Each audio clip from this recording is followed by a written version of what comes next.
Pues, claro, cada classe, la mateixa mestra dona classe a tots. Però aules, quantes hi havia? Aules una, van, tot en una...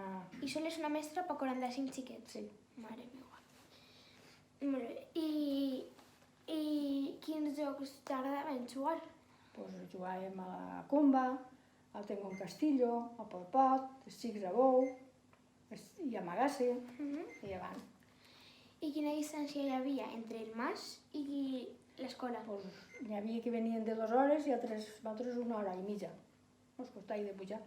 Hi havia alguna persona en dificultats? Pues no. Molt bé.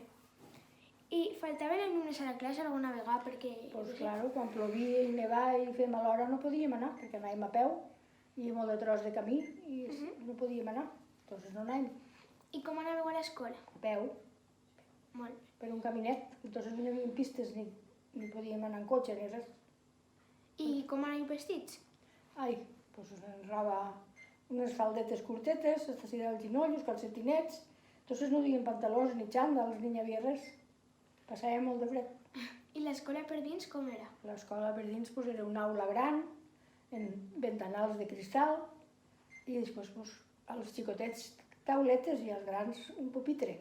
S'assentàvem 2 cada pupitre, Molt bé. en tireres de davant a darrere i pel mig un passiu. Molt bé. I n'hi havia agendes com ara per apuntar-se els deures? No, en una llibreta en una fulla de paper. Molt bé. Doncs bueno, ja hem acabat de fer les preguntes i si vols, jo què sé, alguna pregunta que no has sentit i vols contestar-la, Jo no sé el que tu me digues. bueno, doncs ja hem acabat. Bueno, T'ha agradat? sí. Doncs molt bé. Molt bé. Adeu! Adiós.